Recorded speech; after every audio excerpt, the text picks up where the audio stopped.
अस्सलाम वालेकुम everyone, how are you all. उम्मीद है कि आप सब ठीक होंगे।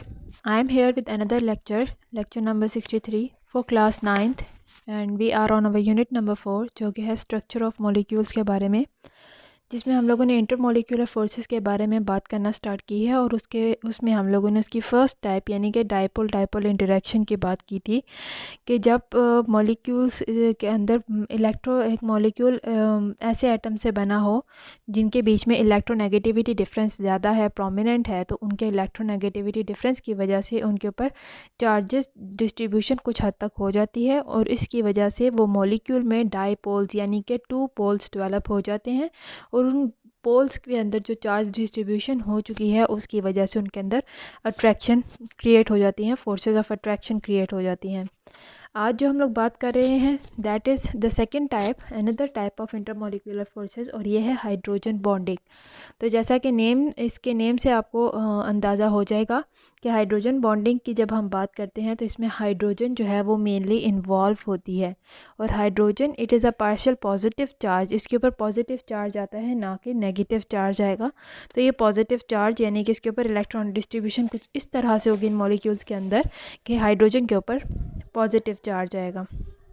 हाइड्रोजन बॉन्डिंग की अगर बात करते हैं तो ये स्पेशल टाइप की इंटरमॉलिक्यूलर फोर्स है जो ऐसे मॉलिक्यूल्स में प्रेजेंट होगी जो पोलर मॉलिक्यूल्स होते हैं, यानी कि ऐसे मॉलिक्यूल्स जिनके अंदर चार्ज डिस्ट्रीब्यूशन बहुत ज़्यादा क्लियर है, यानी कि वो पोलर मॉलिक्यूल्स हैं, पोलैरिटी उनके अंदर डेवलप हो चुकी है ऑफ द ऑपोजिट चार्जेस, तो उनके अंदर वो परमानेंट पोलर मॉलिक्यूल हैं, उनके अंदर हाइड्रोजन का होना ज़रूरी है।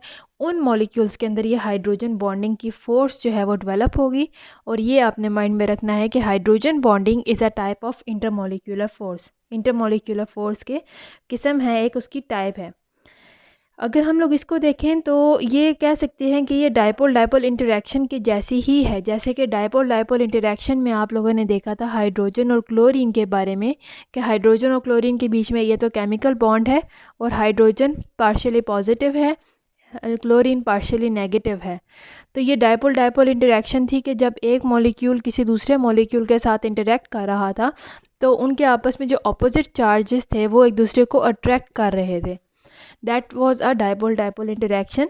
तो अगर आप हाइड्रोजन बॉन्डिंग की बात करें तो हाइड्रोजन बॉन्डिंग आप कह सकते हैं कि ये एक डाइपोल डाइपोल इंटरेक्शन ही है, but it is of a unique type. ये उसकी एक यूनिक किस्म है। ये उसकी एक ये जो हम अगर डाइपोल डाइपोल इंटरेक्शन की बात करें तो उसमें कोई भी ऐसे एटम्स की बात हो सकती है जिनके अंदर इलेक्ट्रोनेगेटिविटी डिफरेंस ज़्यादा है, लेकिन उसकी एक स्पेशल टाइप जिसे हम लोग हाइड्रोजन बॉन्डिंग कहते हैं उसके अंदर हाइड्रोजन का प्रेजेंट होना बहुत ज़्यादा ज़रूरी है। अब इसको समझते हैं हम डिटेल में कि किस तरह से हाइड्रोजन बॉन्डिंग इंटरमॉलिक्यूलर फोर्स की टाइप है। कि ये फोर्स ऑफ अट्रैक्शन तब डेवलप होती है जिनके अंदर हाइड्रोजन बॉन्ड जो है किसी स्मॉल हाईली इलेक्ट्रोनेगेटिव एटम के साथ बॉन्ड हुआ हो और जो दूसरा एटम हो उसके पास लोन पेयर्स होने चाहिए इलेक्ट्रॉन के।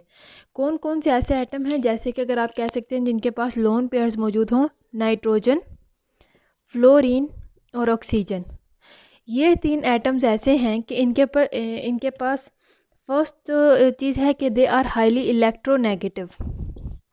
ये इलेक्ट्रोनेगेटिव हैं तीनों, क्योंकि हाइड्रोजन जो है वो इलेक्ट्रो पॉजिटिव है, तो जब उसने इसके साथ बॉन्ड बनाएगा इन तीनों के साथ, नाइट्रोजन, फ्लोरीन और ऑक्सीजन के साथ, तो इनमें इलेक्ट्रोनेगेटिविटी डिफरेंस ज़्यादा होगा, तभी चार्ज डिस्ट्रीब्यूशन होगी और बॉन्ड बनेंगे। पहली चीज़ होगी इलेक्ट्रोनेगेटिव ज़्यादा होने चाहिए। दूसरी बात क्या है कि ये वाले जो एटम्स हैं ये स्मॉल हैं साइज़ में, तीनों एटम्स हैं इनका साइज़ बहुत ज़्यादा स्मॉल है, being the first members of their groups. ये जो हैं तीनों एटम्स साइज़ में बहुत ज़्यादा स्मॉल हैं। और थर्ड क्या है कि तीनों एटम्स के पास लोन पेयर्स प्रेजेंट हैं। लोन पेयर्स क्या हैं कि जैसे नाइट्रोजन है या फ्लोरीन या ऑक्सीजन जब ये बॉन्ड बनाते हैं तो इनके पास एक एक्स्ट्रा इलेक्ट्रॉन का पेयर प्रेजेंट होता है जो बॉन्डिंग में पार्टिसिपेट नहीं करता है और वो लोन पेयर के तौर पे एग्जिस्ट करता है। ये आप लोगों ने पढ़ा भी था कोऑर्डिनेट कोवेलेंट बॉन्ड में, जहाँ पे हम लोगों ने अमोनिया का जिक्र किया था। वहाँ पे अमोनिया में नाइट्रोजन ने 3 हाइड्रोजन एटम्स के साथ बॉन्ड बनाया था। अगर हम उसको देखें, अगर आपको याद हो तो 3 हाइड्रोजन एटम्स के साथ इसने बॉन्ड बनाया था। ये स्टेबल पूरा एक मॉलिक्यूल है जिसे हम लोग अमोनिया कहते हैं, NH3। और बॉन्ड बनाने के बाद इसके पास 2 एक्स्ट्रा इलेक्ट्रॉन्स थे, या फिर आप कह लें एक इलेक्ट्रॉन पेयर इसके पास एक्स्ट्रा प्रेजेंट था, जिसने इस बॉन्डिंग में पार्टिसिपेट नहीं किया और वो अलहदा रहा, फ्री रहा। तो इसको हम लोग लोन पेयर का नाम देते हैं। तो ये हाइड्रोजन बॉन्डिंग कब बनती है? ये तब बनती है, पहली बात कि हाइड्रोजन प्रेजेंट होना चाहिए। अब हम ये कह सकते हैं कि ये जो हाइड्रोजन ने क्लोरीन के साथ बॉन्ड बनाया है ये क्यों नहीं हाइड्रोजन बॉन्डिंग, इसको हम लोग डायपोल डायपोल इंटरेक्शन का नाम देते हैं। जबकि अगर हाइड्रोजन ने ऑक्सीजन के साथ या फ्लोरीन के साथ या नाइट्रोजन के साथ अगर बॉन्ड बनाया हो तो उसी को क्यों हम हाइड्रोजन बॉन्डिंग का नाम देते हैं। तो हाइड्रोजन बॉन्डिंग के लिए कुछ कंडीशन ज़रूरी हैं। फर्स्ट वन के जो हमारा मॉलिक्यूल बने वो परमानेंटली पोलर मॉलिक्यूल हो, यानी कि उन मॉलिक्यूल्स के एटम्स के बीच में पोलैरिटी होनी चाहिए, उनके बीच में चार्ज डिस्ट्रीब्यूशन होनी चाहिए क्लियर। और उसके बाद सेकंड क्या है कि इनके बीच में इलेक्ट्रोनेगेटिव डिफरेंस होना चाहिए। जैसे हाइड्रोजन और नाइट्रोजन है, या हाइड्रोजन फ्लोरीन या हाइड्रोजन और ऑक्सीजन है, इनके बीच में इलेक्ट्रोनेगेटिविटी डिफरेंस होना चाहिए। ये तीनों जो एटम्स हैं ये हाईली इलेक्ट्रोनेगेटिव हैं, बहुत ज़्यादा इलेक्ट्रोनेगेटिव हैं, because they are found on the right side of the periodic table. जबकि हाइड्रोजन जो है वो फर्स्ट ग्रुप यानी कि extreme left side of the periodic table में पाया जाता है। इस वजह से इनके आपस के जो इलेक्ट्रोनेगेटिविटी डिफरेंसेस हैं बहुत ज़्यादा हैं। सेकंड क्या है कि ये तीनों एटम बहुत ज़्यादा स्मॉल हैं साइज़ में। ये तीनों आइटम्स अपने अपने ग्रुप के फर्स्ट मेंबर्स हैं, और ग्रुप में अगर हम देखें फ्रॉम टॉप टू बॉटम तो साइज़ जो ऊपर वाले एटम्स हैं उनका बहुत स्मॉल होता है, और जैसे जैसे हम नीचे की तरफ मूव करते हैं उन एटम्स का साइज़ इंक्रीज़ हो जाता है। तो ये वाले तीनों मेंबर्स जो हैं नाइट्रोजन, फ्लोरीन और ऑक्सीजन, ये first members of their groups हैं, that is why their size is very small. और थर्ड कंडीशन क्या है कि इनके पास लोन पेयर्स एक्स्ट्रा प्रेजेंट है, यानी कि जब ऑक्सीजन ने बॉन्डिंग कंप्लीट कर ली या फ्लोरीन ने बॉन्डिंग कंप्लीट की या नाइट्रोजन ने, तो इनके पास उसके बाद बॉन्डिंग कंप्लीट करने के बाद जब वो पूरा मॉलिक्यूल बन गया है, कंपाउंड बन गया है, उसके बाद भी इनके पास एक एक्स्ट्रा लोन पेयर प्रेजेंट होता है। तो जो कोवेलेंट बॉन्ड बनता है हाइड्रोजन एटम का दूसरे एटम्स के साथ, वो polar that becomes polar enough जब हाइड्रोजन जो है इनके साथ अपना कोवेलेंट बॉन्ड बनाएगा। कोवेलेंट बॉन्ड किस तरह से बनता है? जब शेयरिंग ऑफ इलेक्ट्रॉन हो रही है, हाइड्रोजन के आउटरमोस्ट शेल में अगर 1 इलेक्ट्रॉन है, उसने नाइट्रोजन के साथ अपना वो इलेक्ट्रॉन शेयर किया है, और बदले में नाइट्रोजन ने अपना इलेक्ट्रॉन हाइड्रोजन के साथ शेयर किया होता है। तो ये जो बॉन्ड है ये जो आम कोवेलेंट बॉन्ड है जिसमें शेयरिंग हो रही है, लेकिन ये पोलर बॉन्ड बन जाता है बिकॉज के हाइड्रोजन के ऊपर पार्शियल पॉजिटिव चार्ज आ जाएगा और जो दूसरा एटम होगा उसके ऊपर पार्शियल नेगेटिव चार्ज डेवलप हो जाएगा।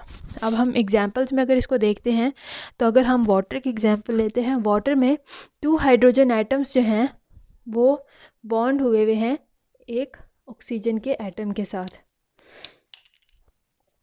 अगर हम उसके स्ट्रक्चर को स्टडी करते हैं तो वो कुछ इस तरह से है।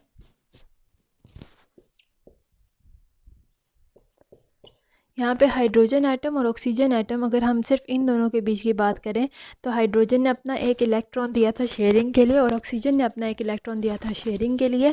इस तरह से इन दोनों के बीच में कोवेलेंट बॉन्ड बना है with the sharing of electron. लेकिन अब क्योंकि ये ऑक्सीजन जो है हमने देखा कि हाईली इलेक्ट्रोनेगेटिव है और हाइड्रोजन जो है वो हाईली इलेक्ट्रोपॉजिटिव है, तो जो इलेक्ट्रोनेगेटिव है इसके पास इतनी एबिलिटी है कि वो जो ये शेयर्ड पेयर ऑफ इलेक्ट्रॉन होगा उसको अट्रैक्ट करके ज़रा अपनी तरफ करीब कर लेगा। इससे क्या होता है कि ऐसा नहीं है कि हाइड्रोजन ने उस इलेक्ट्रॉन को कम्प्लीटली लूज़ कर लिया है, बल्कि वो इलेक्ट्रॉन का पेयर जो शेयर हो रहा था उसका झुकाव ज़्यादा ऑक्सीजन की तरफ है, और इसकी वजह से अनइक्वल डिस्ट्रीब्यूशन हो जाती है इलेक्ट्रॉन पेयर की। वो एक साइड पे ज़्यादा होते हैं और दूसरी साइड पे कम। उस अनइक्वल डिस्ट्रीब्यूशन की वजह से हाइड्रोजन के ऊपर पार्शियल पॉजिटिव चार्ज डेवलप हो जाता है, जबकि ऑक्सीजन के ऊपर पार्शियल नेगेटिव चार्ज डेवलप हो जाएगा, बिकॉज इलेक्ट्रॉन पेयर्स जो हैं वो ज़्यादा ऑक्सीजन की तरफ अट्रैक्टेड हैं, उसकी तरफ ज़्यादा झुकाव है उनका।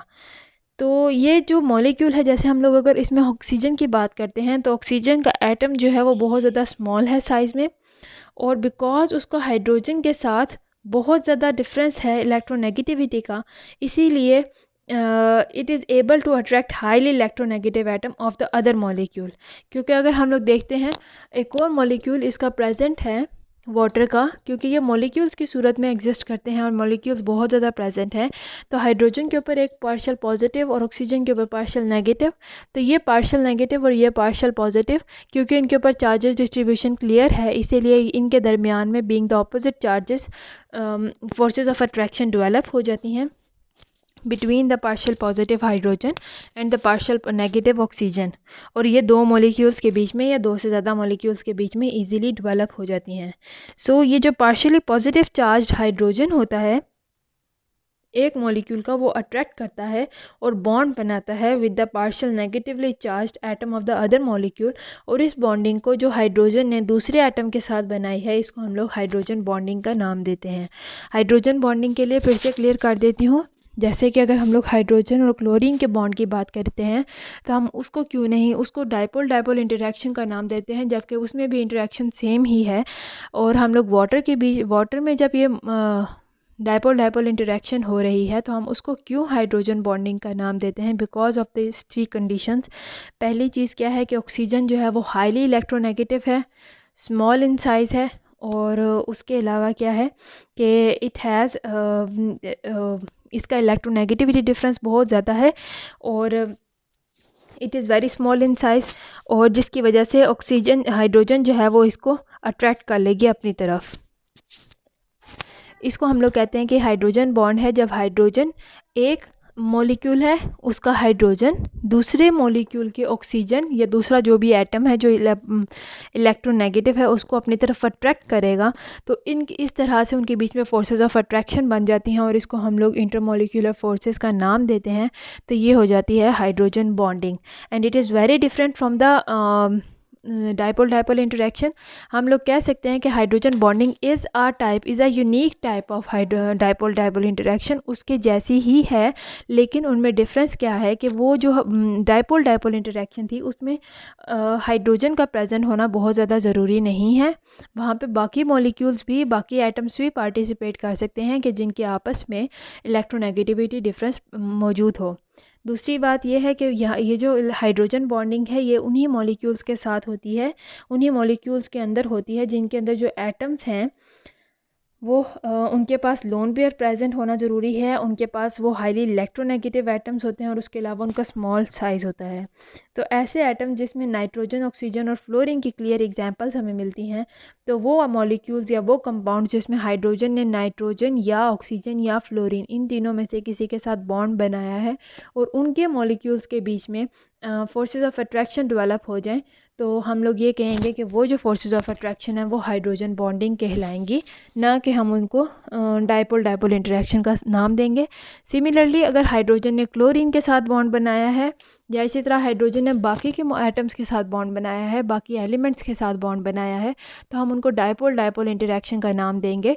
वो in case of those elements जिसमें हाइड्रोजन ने बॉन्ड बनाया है किसी ऐसे एटम के साथ जिसके पास ना ही लोन पेयर प्रेजेंट है, ना ही उसका इलेक्ट्रोनेगेटिविटी डिफरेंस बहुत ज़्यादा हाई है हाइड्रोजन के साथ और के मुकाबले, और ना ही वो बहुत ज़्यादा इलेक्ट्रोनेगेटिव है, ना उसके पास लोन पेयर है। तो ऐसी सूरत में वो जो बॉन्ड बनेगा, तब जो बॉन्ड बनेगा बिटवीन द मॉलिक्यूल, वो जो फोर्स ऑफ अट्रैक्शन डेवलप होगी उसे हम कहेंगे कि that is called as a dipole dipole interaction rather than a hydrogen bonding. तो ये था हमारा आज का लेक्चर जिसमें मैंने हाइड्रोजन बॉन्डिंग के बारे में डिस्कशन स्टार्ट की है। उम्मीद है आपको यहाँ तक लेक्चर समझ आया हो। अगर यहाँ तक आपको कोई प्रॉब्लम है तो आप मुझसे कमेंट सेक्शन में पूछ सकते हैं। I am here to help you out.